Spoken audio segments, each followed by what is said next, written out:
नमस्कार विद्यार्थियों, विद्या भारत संस्थान की ऑनलाइन कक्षा में मैं शंकर गुर्जर आपका हार्दिक स्वागत अभिनंदन करता हूं। आज हम पढ़ेंगे कक्षा 12 विषय इतिहास। पिछले वीडियो में हमने पढ़ा था 1857 की क्रांति का जो हमारा टॉपिक था लेसन नंबर 5 में, जो उपनिवेशवादी आक्रमणकारियों में जो टॉपिक था 1857 की क्रांति में हमने पढ़ा कि क्रांति के परिणाम, क्रांति के कारण, क्रांति के असफलता के कारण कौन कौन से थे। आज हम बात करेंगे क्रांति का स्वरूप क्या रहा है। क्रांति का स्वरूप में हम बात करें कि इतिहासकारों ने क्रांति के स्वरूप को अलग अलग भिन्न भिन्न प्रकट रूप बताए हैं। बहुत सारे इतिहासकारों ने, किसी ने 1857 क्रांति को जन विद्रोह बताया है, किसी इतिहासकारों ने इसे सैनिक विद्रोह बताया है, बहुत सारे इतिहासकारों ने इसे, जैसे भारतीय इतिहासकार थे वीडी सावरकर, उन्होंने बताया है कि ये सुनियोजित एक स्वतंत्रता संग्राम है, ये एक प्रथम स्वतंत्रता संग्राम है।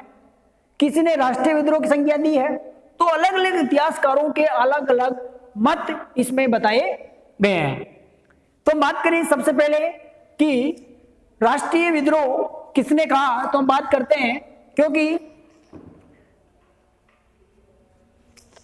पहली बात करें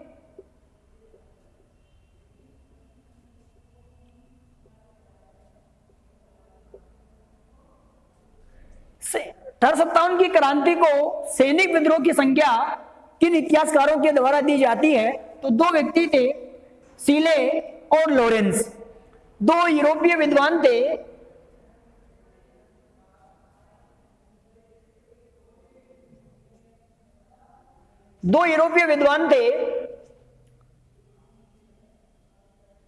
सीले तथा लॉरेंस।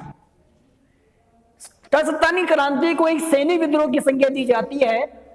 यूरोपीय विद्वान थे, इतिहासकार थे, सीले और लॉरेंस के द्वारा इस 1857 क्रांति को एक सैनिक विद्रोह की संज्ञा दी जाती है। आगे बात करें अब अपन कि राष्ट्रीय विद्रोह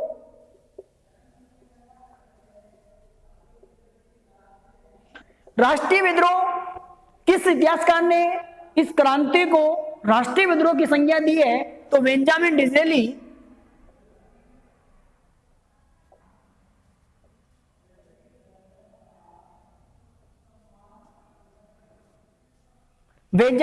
ने इसे क्या कहा है, इस 1857 क्रांति को एक राष्ट्रीय विद्रोह की संज्ञा दी है। फिर बात करें अपन कि इसे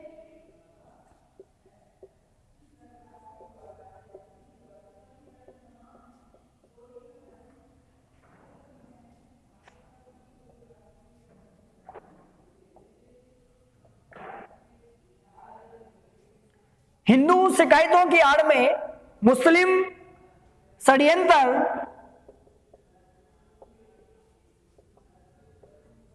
की संज्ञा किस विद्वान के द्वारा दी गई है, तो इसमें षड्यंत्र की संज्ञा जो दी जाती है, मुस्लिम षड्यंत्र की संज्ञा, वो संज्ञा जो दी जाती है वो टेलर और सर जेम्स के द्वारा दी जाती है। तो टेलर, सर जेम्स आर्मस्ट्रांग के द्वारा दी जाती है। अब बात करें आगे कि जन विद्रोह किस के द्वारा दी जाती है, तो जॉन वुड्स के द्वारा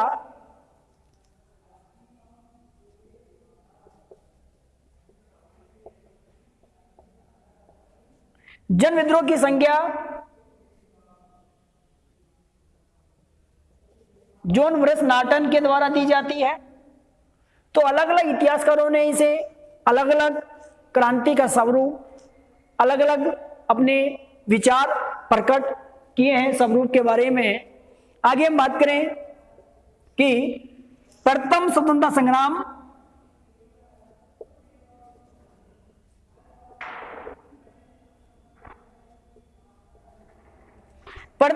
संग्राम तथा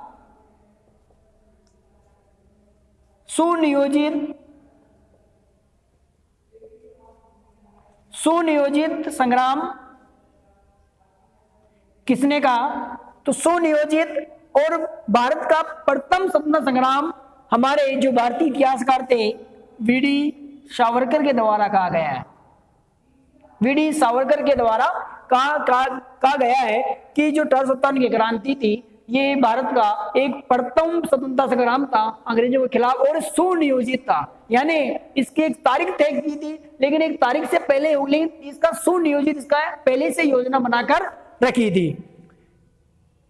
इनकी जो पुस्तक है वीडी सावरकर की वो है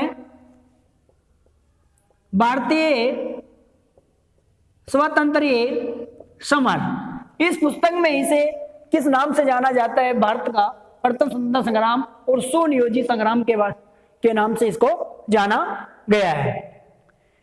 आगे बात करें इसी में कि प्रथम स्वतंत्रता संग्राम हमारे जो बहुत सारे इतिहासकारों की पुस्तकें हैं उनमें बात करें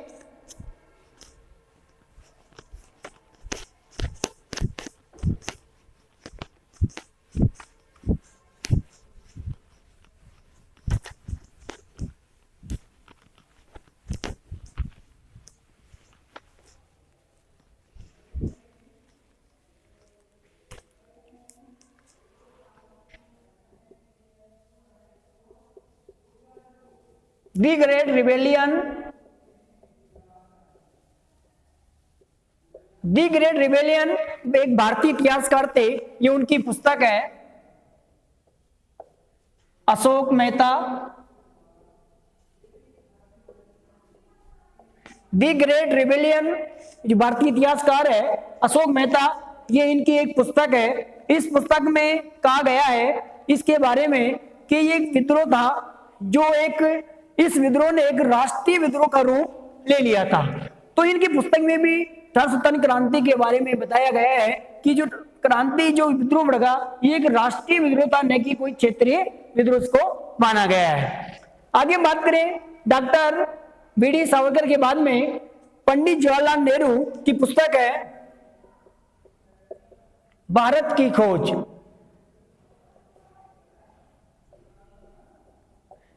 पंडित जवाहरलाल नेहरू की एक पुस्तक है भारत की खोज।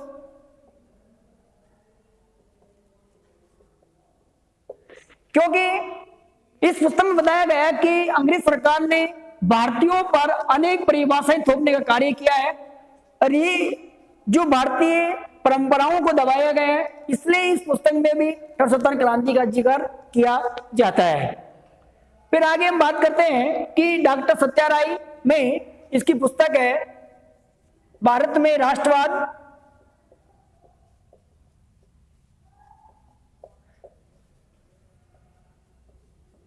डॉक्टर सत्याराय की पुस्तक है भारत में राष्ट्रवाद। इसमें भी कि यूरोपीय परिप्रेक्ष्य में जो परिभाषाएं अंग्रेज सरकार भारतीयों पर थोपना चाहती थी, इसकी वजह से ये क्या होता है, एक क्रांति का स्वरूप भारत में प्रबल तरीके से उजागर होता है। तो वो सारी ये पुस्तकें हैं ग्रेट रिबेलियन, अशोक मेहता, भारत की खोज, जवाहरलाल नेहरू, भारत में राष्ट्रवाद, डॉक्टर सत्याराय के द्वारा। अब आगे हम बात कर लेते हैं कि इसी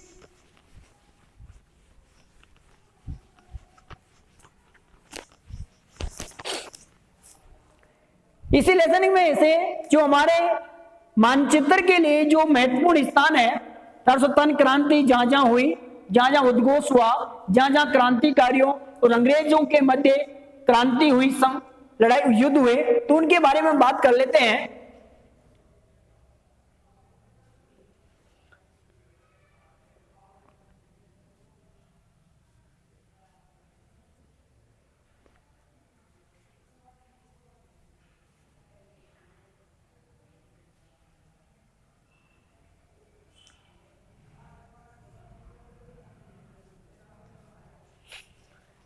क्योंकि 1857 की क्रांति अगर हम बात करें तो सबसे पहले चिंगारी भड़कती है, हमने बात की पिछले वीडियो में कि मंगल पांडे सैनिक द्वारा बैरकपुर छावनी में इसकी क्रांति भड़कती है और बैरकपुर छावनी हमारे पश्चिम बंगाल में है। तो ये जो स्थान है बैरकपुर छावनी पश्चिम बंगाल में है।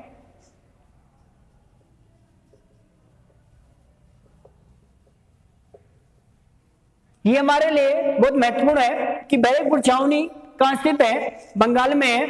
फिर हम बात करें कि राजस्थान पूरे भारत में 1870 क्रांति की जो वास्तविक शुरुआत मानी जाती है वो कहां मानी जाती है, 10 मई 1857 को मेरठ से मानी जाती है। और मेरठ वर्तमान में कहां है, उत्तर प्रदेश में स्थित है। मेरठ यूपी।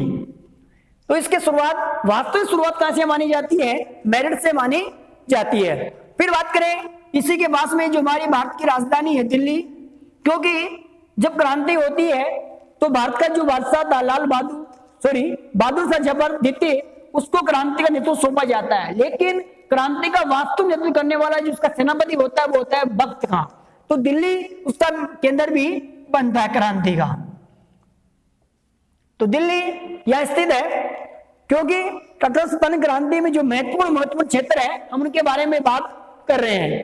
फिर हम बात करते हैं बंबई, महाराष्ट्र में स्थित है। फिर बात करें इलाहाबाद,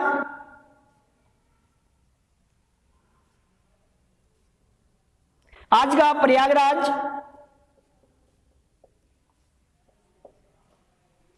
राजस्थान में जो है कोटा, उदयपुर,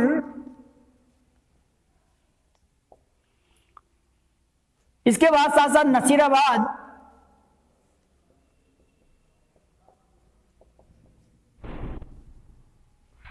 नसीराबाद के बाद हम बात करें तो राजस्थान में ही जैसे भरतपुर,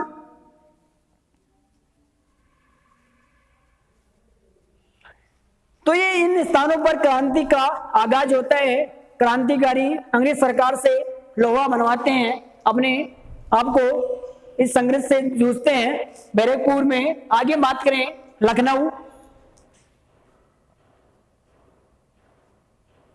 लखनऊ, इसी में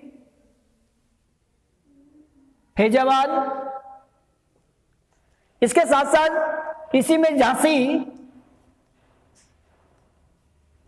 ये क्षेत्र सारे के सारे किससे संबंधित है, 1857 क्रांति से संबंधित है। फिर हम बात करें नासिक जो महाराष्ट्र में स्थित है।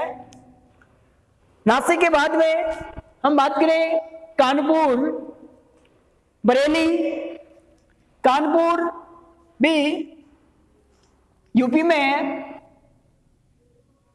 कानपुर बरेली दोनों ही यूपी में है। झांसी, कानपुर, बरेली, मेरठ, इलाहाबाद, फैजाबाद, ये सारे के सारे क्षेत्र हमें कहां देखने को मिल रहे हैं। फिर बात करें सतारा जो महाराष्ट्र में स्थित है, सतारा महाराष्ट्र में स्थित है। इसके साथ साथ नीचे हम दक्षिण भारत की बात करें तो कर्नाटक में जो क्षेत्र है वो है मैसूर। तमिलनाडु में बात करें तो कोयम्बटूर। इन स्थानों पर क्रांति का आगाज होता है। इसी के साथ साथ महाराष्ट्र में और क्षेत्र हैं जैसे नागपुर, इसके साथ साथ कोल्हापुर,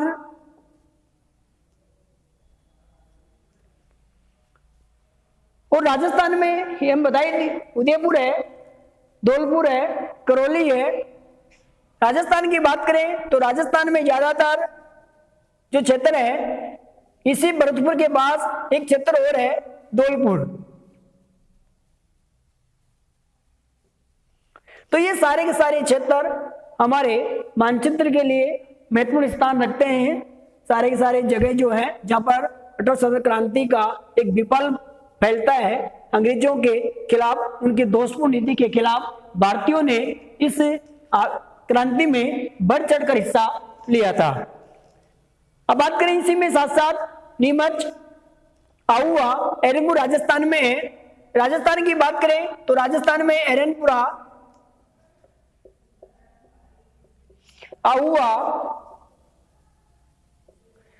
राजस्थान के नीचे वर्तमान मध्य प्रदेश में नीमच है। नीमच मध्य प्रदेश में नीमच, सागर, ये सारे स्थल हमारे क्रांति से महत्वपूर्ण स्थान संबंधित हैं। तो थर सदर क्रांति का स्वरूप और उससे संबंधित जो मानचित्र था हमने पढ़ा कि हमारे लिए जो इंपॉर्टेंट महत्वपूर्ण है, इन क्षेत्रों से कौन कौन से क्षेत्र हमारे नक्शे में मानचित्र में पूछे जाते हैं।